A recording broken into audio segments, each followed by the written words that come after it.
Hey guys, प्रथमे आपनाक welcome करिसु चोबेला desk YouTube channel तर মই আজি आपनाक एटु ভিডিওত प्रोवाइड কৰিম स्टेट बैंक ऑफ इंडिया পৰা ৰিকুৱাৰমেন্টৰ কাৰণে নটিফিকেশন আহিছে যত আপুনি এপ্লাই কৰিব পাৰিব বেংক পিও পোষ্টৰ কাৰণে তো ভিডিওটা আপুনি কমপ্লিট চাই লব তাৰ পিছত যদি কোনো ধৰণৰ কোৱেশ্চন থাকে আপুনি এই ভিডিওৰ কমেন্ট সেকশনত কমেন্ট কৰি দিব তো আপুনি স্টেট बैंक ऑफ इंडिया যিটো অফিচিয়েল ওয়েবসাইট আছে তাতে ভিজিট কৰিব পাৰে আপুনি যিকোনো ব্ৰাউজাৰত যাই কিনে যদি সাৰ্চ কৰে sbi.co.in বুলি তেতিয়া আপুনি অফিচিয়েল যিটো ওয়েবসাইট আছে তাতে ভিজিট কৰিব পাৰিব আপুনি আমাৰ চেনেলৰ ডেইলি ভিজিট কৰিব পাৰে কিয়নো মৰ্নিং এণ্ড ইভিনিং টাইমত আমাৰ চেনেলত নিউ ভিডিও এণ্ড জবৰ যেটো ডেইলি আপডেটস মই আপোনাক ভিডিও আপলোড কৰি কিনে প্ৰোভাইড কৰি দিওঁ যদি আপুনি ইন্টাৰেস্টেড হয় আপুনি চেক কৰিব পাৰে আমাৰ চেনেলটো এটা সব যেটো নটিফিকেশন আহিছে তাৰ ডিটেইলছ কিনে মই আপোনাক এতিয়া সিস্টেমেটিক প্ৰোভাইড কৰিম আহক দেৰি নকৰি আজিৰ ভিডিওটো আৰম্ভ কৰোঁ SBI PO requirement 2025 কাৰণে notification আহিছে যত আপুনি এপ্লাই কৰিব পাৰিব 541 পোষ্টৰ কাৰণে আৰু তাৰ ডিটেইলছ খিনি মই আপোনাক সিস্টেমেটিক এই ভিডিওত প্ৰোভাইড কৰিম এটা সক আপুনি এই ভিডিওত চেক কৰিব পাৰিব যেটো SBI requirement 2025 কাৰণে আহিছে তাৰ যেটো ওভাৰভিউ আছে এইখিনি চেক কৰিব পাৰিব লগতে ভ্যাকেন্সি ডিটেইলছ খিনি আপুনি এই ভিডিওত চেক কৰিব পাৰিব নেক্সট আপুনি ইম্পৰ্টেন্স লিংক খিনি কেতিয়াৰ পৰা এপ্লাই ষ্টাৰ্ট হ'ব কেতিয়ালৈকে লাষ্ট আপোনাৰ এপ্লিকেশনটো আপুনি এপ্লাই কৰিব পাৰিব এইখিনি ডিটেইলছ মই আপোনাক প্ৰোভাইড কৰিম Next of eligibility criteria. So apni bank PO যেটো পোস্ট আছে তাতে এপ্লাই কৰোতে আপনি কি eligibility criteria ফলো কৰিব লাগিব এখিনি ডিটেইলছ মই আপোনাক এটা প্ৰোভাইড কৰিম Next of application fee. তো আপনি এপ্লাই কৰোতে কিমান application fee পেমেন্ট কৰিব লাগিব তাৰ ডিটেইলছ কিনো প্ৰোভাইড কৰিম Next আপোনাৰ সিলেকশন প্ৰসেস তো জব খিনিত আপোনাৰ সিলেকশন প্ৰসেস কেনেকুৱা হ'ব এখিনি ডিটেইলছ পাব আপুনি স্যালাৰি এন্ড জব যেটো প্ৰফাইল হয় এখিনি ডিটেইলছ মই আপোনাক প্ৰোভাইড কৰিম How to apply কেনেকে আপুনি এপ্লাই কৰিব এখিনি প্ৰসেস মই প্ৰথমতে আপোনাক বেসিক দেখুৱাম নেক্সট আপোনাক মই পৰ্টেলত দেখুৱাম আপুনি কেনেকে আপুনি অনলাইন আপোনাৰ এপ্লিকেশনটো সাবমিট কৰিব পাৰিব ইম্পৰ্টেন্স লিংক খিনি মই আপোনাক প্ৰোভাইড কৰি দিম যেটো এই ভিডিওৰ লাষ্টত কিনে এতিয়া সব প্ৰথমতে যেটো SBI PO requirement 2025 ৰ কাৰণে আছে তাৰে ওভাৰভিউ খিনি চাই লওক অৰ্গানাইজেচন দি আছে ষ্টেট বেংক অফ ইণ্ডিয়াৰ পৰা আহিছে ৰিকুৱাৰমেন্ট খিনি যত আপোনাৰ পোষ্ট নেমটো দি আছে প্ৰভিজনাৰী অফিচাৰৰ কাৰণে আছে পোষ্ট ফ্ৰম PO টোটাল আপোনাৰ যেটো পোষ্ট দি আছে 541 পোষ্টৰ কাৰণে আছে ৰিকুৱাৰমেন্ট খিনি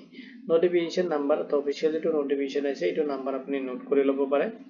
জব লোকেশন এক্ৰছ ইণ্ডিয়াত আপোনাৰ জব লোকেশন হ'ব এণ্ড আপোনাৰ ষ্টেট ওয়াইজ হ'ব আপোনাৰ লোকেশনটো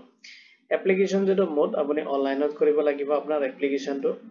অফিচিয়েল ওয়েবসাইটত আপুনি ভিজিট কৰিব পাৰে যিকোনো ব্ৰাউজাৰত যাই কিনে যদি আপুনি সাৰ্চ কৰে sbi.co.in বুলি তেতিয়া আপুনি ষ্টেট বেংক অফ ইণ্ডিয়াৰ যেটো অফিচিয়েল ওয়েবসাইট আছে তাতে আপুনি ভিজিট কৰিব পাৰিব এটা সব ভ্যাকেন্সি ডিটেইলছ খিনি দি আছে আৰু ক্যাটাগৰি ওয়াইজ ভ্যাকেন্সি খিনি সমূহ ডিভাইড কৰি দি আছে যদি আপুনি জেনাৰেল ক্যাটাগৰি হয় তেতিয়া আপোনাৰ কাৰণে 200 পোষ্ট থাকিব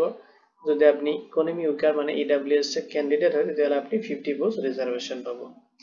যদি আপনি OBC ক্যান্ডিডেট হয় তেতিয়াহলে আপনি 140 পোষ্টৰ কাৰণে ৰিজাৰ্ভেশন থাকিব না ক্যাটাগৰি ওয়াইজ ডিভাইড কৰি দি আছে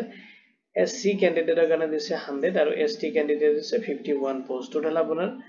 পোষ্ট দি আছে 541 পোষ্টৰ কাৰণে আপোনালোকে এপ্লাই কৰিব পাৰিব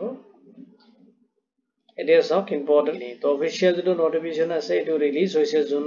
24 জুন 2025 ত আপোনাৰ অফিচিয়েল নোটিফিকেশনটো ৰিলিজ কৰা হৈছে আৰু অনলাইন যেটো এপ্লাই ষ্টাৰ্ট হৈছে 24 জুন 2025 ৰ পৰা আপোনাৰ অনলাইন এপ্লিকেশন ষ্টাৰ্ট হৈছে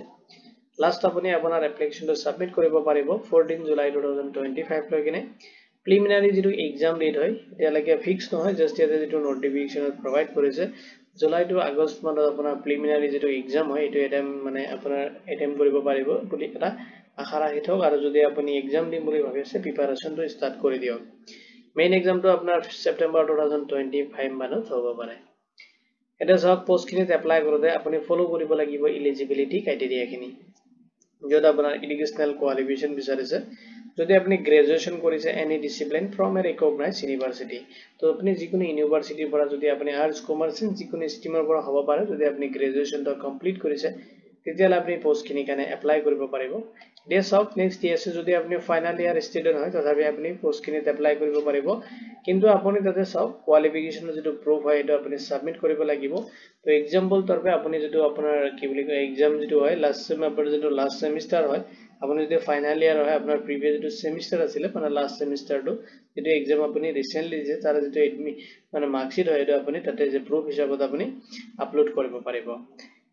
নেক্সট আপুনি ফলো কৰিব লাগিব এজ লিমিট আৰু এজটো আপুনি ক্যালকুলেশন কৰিব লাগিব 1 এপ্ৰিল 2025 ৰ ডেট হিচাপত আৰু এপ্লাই কৰিবলৈ আপোনাৰ মিনিমাম যেটো এজ লিমিট দি আছে 21 ইয়াৰ্স হ'ব লাগিব আৰু ম্যাক্সিমাম আপুনি 30 ইয়াৰ্স লৈকিনে এপ্লাই কৰিব পাৰিব আৰু এতিয়া চাইলক এজ ৰিলেক্সেশন খিনি এপ্লিকেবল হ'ব এজ পাৰ দা গভৰ্নমেন্ট যেটো ৰুলস আছে এন্ড ক্যাটেগৰি ওয়াইজ যেটো ৰিজাৰ্ভেশন আছে এখানে আপুনি ৰিসিভ কৰিব এপ্লিকেশন ফি ডিটেইলস খিনি চাইলক তো ক্যাটেগৰি ওয়াইজ ডিভাইড কৰি দি আছে এপ্লিকেশন ফি যদি আপনি জেনারেল ওবিসি বা ইডব্লিউএস ক্যান্ডিডেট হয় তেতিয়াহলে আপনি 750 रुपीस এটা পেমেন্ট কৰিব লাগিব আৰু যদি আপনি এসসি এসটি পিডব্লিউবিডি ক্যান্ডিডেট হয় তেতিয়াহলে আপনি কোনো ধৰণৰ এপ্লিকেশন ফি পেমেন্ট কৰিব নালাগে আৰু পেমেন্ট যেটো মোড হয় আপনি অনলাইনত কৰিব লাগিব যত আপনি ইউজ কৰিব পাৰিব debit card credit card net banking through আপোনাৰ পেমেন্ট খিনি আপনি কমপ্লিট কৰিব পাৰিব আৰু পেমেন্টটো আপোনাৰ নন ৰিফান্ডেবল হ'ব আপোনাৰ পেমেন্টটো কোনো পদে ৰিফান্ড কৰা নহব এটা চালক ভ্যাকেন্সি কিনে আপোনাৰ সিলেকশন প্ৰসেস খিনি কেনেকৈ হ'ব প্ৰথমতে আপুনি প্ৰিলিমিনাৰী এক্সাম এটেম্প কৰিব লাগিব আৰু যেতিয়া আপুনি প্ৰিলিমিনাৰী এক্সাম কোৱালিফাইড কৰিব আপোনাৰ মেইন এক্সাম হ'ব আৰু মেইন এক্সামটো আপুনি এটেম্প কৰিব লাগিব নেক্সট আপোনাৰ ইন্টাৰভিউ এন্ড যেটো গ্ৰুপ এসএসআৰি আছে এখিনি ডিটেইলস হ'ব তিনটা স্টেপত আপোনাৰ যেটো সিলেকশন প্ৰসেস হয় হেখিনি কমপ্লিট কৰা হ'ব আৰু আপোনাৰ চাওক এটা দি আছে নেগেটিভ মাৰ্কিং থাকিব 0.25 যেটো আপোনাৰ preliminary and main exam যদি আপনি এটা wrong answer করে তার কারণে আপনার 0.25 মার্ক আপনার ডিডাক্ট করে দিয়া হবে এটা wrong কোশ্চেনের কারণে এটা চালক স্যালারি এন্ড জব প্রোফাইল টু দিয়ে আছে যেটা বেসিক স্যালারি হয় আপনি রিসিভ করিব 48480 rupees per month আপনি রিসিভ করিব গ্রোস যেটো স্যালারি হয় approximate 13 to 20.43 lakhs আপনার annually ডিপেন্ড করিব এটা আপনার যেটো পোস্টিং হয় পোস্টিং টু কোনটো এরিয়া হইছে তার উপর ডিপেন্ড করি আপনার স্যালারিটো ডিপেন্ড করিব প্রভিজনাল যেটো পিরিয়ড হয় আপনার 2 ইয়াৰ্সৰ কাৰণে হ'ব প্ৰভিজন পিৰিয়ডটো আৰু 2 লাখ হ'ব লাগিব এনুৱেল মিনিমাম আপোনাৰ 3 ইয়াৰ্স আপোনাৰ যেটো সাৰ্ভিস হয় এটো কমিটমেন্ট কৰিব লাগিব তেতিয়ালে আপুনি পোষ্ট কিনে কাৰণে এলিজিবল হ'ব আৰু আপুনি এপ্লাই কৰিব পাৰিব এটা সব কেনেকৈ আপুনি অনলাইনত আপোনাৰ এপ্লিকেশনটো সাবমিট কৰিব পাৰিব প্ৰথমতে আপুনি ভিজিট কৰিব লাগিব যেটো অফিশিয়াল ওয়েবসাইট আছে আপুনি যিকোনো ব্ৰাউজাৰত যাই কিনে sbi.co.in বুলি সাৰ্চ কৰিলে ষ্টেট বেংক অফ ইণ্ডিয়া যেটো অফিশিয়াল ওয়েবসাইট আছে তাতে আপুনি ভিজিট কৰিব পাৰিব আৰু তাতে আপুনি ফাইন্ড আউট কৰিব লাগিব কেৰিয়াৰ সেকশনটো আৰু যদি আপুনি কেৰিয়াৰ সেকশনত ক্লিক কৰিব তাতে আপুনি যাব লাগিব কাৰেন্ট যেটো ওপেনিংস আছে তাতে আপুনি ক্লিক কৰিব আপুনি ফাইন্ড আউট কৰিব লাগিব এটো ৰিকোয়াৰমেন্ট যেটো অফিশিয়াল নোটিফিকেশন আছে তাৰ নাম্বাৰটো আপুনি ফাইন্ড আউট কৰিব লাগিব এই নাম্বাৰটো আৰু ফাইন্ড আউট কৰাৰ পিছত আপুনি চেক কৰিব লাগিব আপোনাৰ ডিটেইলস খিনি চেক কৰি কিনে আপোনাৰ লগত যদি তেল আপুনি এপ্লাই কৰিব পাৰিব প্ৰথমতে চাওক আপুনি ৰেজিষ্টাৰ কৰিব লাগিব যত আপোনাৰ বেসিক কিছুমান ইনফৰমেশন তাতে ইনক্লুড কৰিব লাগিব নেক্সট আপোনাৰ এপ্লিকেশন ফৰ্মটো আপুনি অনলাইনত সাবমিট কৰিব লাগিব যত ৰিকোয়াৰমেন্ট ডিটেইলস খিনি আপুনি ফিল আপ কৰিব লাগিব নেক্সট দি আছে আপুনি আপলোড কৰিব লাগিব আপোনাৰ ৰিকোয়াৰমেন্ট ডকুমেন্টস খিনি লগতে ফটো সিগনেচাৰ খিনি আপুনি আপলোড কৰিব লাগিব সাৰ্টিফিকেট নেক্সট দি আছে যেটো পেমেন্ট হয় মানে এপ্লিকেশন ফি আপোনাৰ ক্যাটেগৰি যেটো পেমেন্ট দি আছে এখিনি পেমেন্ট আপুনি কমপ্লিট কৰিব লাগিব নেক্সট আপোনাৰ এপ্লিকেশনটো আপুনি ফাইনাল সাবমিট দিব লাগিব যে ফিউচাৰ ৰেফাৰেন্সৰ কাৰণে আপোনাৰ যেটো এপ্লিকেশন acknowledgement ৰিসিভ হয় এটা আপুনি প্ৰিন্ট আউট ৰাখিব লাগিব এটা সব ইম্পৰ্টেন্স লিংক খিনি ইম্পৰ্টেন্স লিংক খিনি মই আপোনাক এই ভিডিওৰ ডেসক্ৰিপচনত প্ৰভাইড কৰি দিম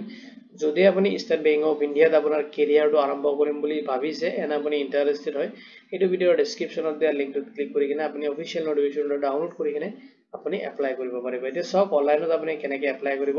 হেখিনি ডিটেইলস মই আপোনাক নেক্সট এটা ভিডিওত বনাই দিম যদি আপুনি